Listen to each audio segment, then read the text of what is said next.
സിജോ വിവരങ്ങൾ നൽകിയത്. കപ്പൽ അപകടത്തിന് ശേഷം മത്സ്യത്തൊഴിലാളികൾ വലിയ തോതിലുള്ള അതിജീവന പ്രതിസന്ധിയെ അഭിമുഖീകരിക്കുകയാണ്.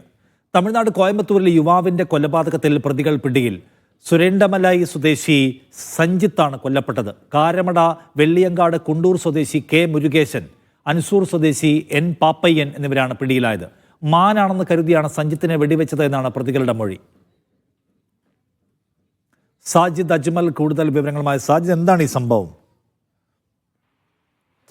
നിഷാദ്, ഈ ശനിയാഴ്ചയാണ് ഈ സംഭവം ഉണ്ടാകുന്നത്. തമിഴ്നാട് കോയമ്പത്തൂര് ആണ് ഈ ഇതുണ്ടാകുന്നത്. യുവാവായ സഞ്ജിത്ത് ആണ് കൊല്ലപ്പെട്ടത്.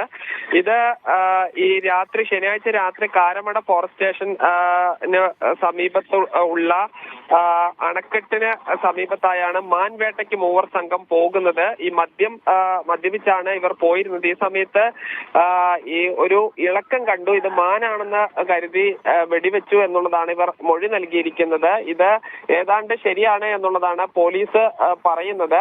ഇതിന്റെ അടിസ്ഥാനത്തിൽ ഇപ്പോൾ 3 പേരാണ് പിടിയിലായിട്ടുള്ളത്. കുണ്ടൂർ സ്വദേശി കെ മുരുകേശൻ, അൻസൂർ സ്വദേശി എൻ പായപ്പൻ എന്നിവരെയാണ് അറസ്റ്റ് ചെയ്തിട്ടുള്ളത്. ഈ പായപ്പനാണ് വെടിവെക്കുകയും ചെയ്തിട്ടുള്ളത്. സംഭവത്തിൽ പോലീസ് കൂടുതൽ അന്വേഷണം നടത്തി വരികയാണ്. എന്തായാലും ഈ ഇവരിൽ നിന്ന് നാടൻ തോക്കും പിടികൂടിയിട്ടുണ്ട്. ഈ കൊലപാതക കുറ്റം കൂടാതെ ഈ വേട്ട നടത്തിയതുമായി ബന്ധപ്പെട്ട സാജിദ് അജ്മലാണ് വിവരങ്ങൾ നൽകിയത്, പാലക്കാട് നിന്ന്.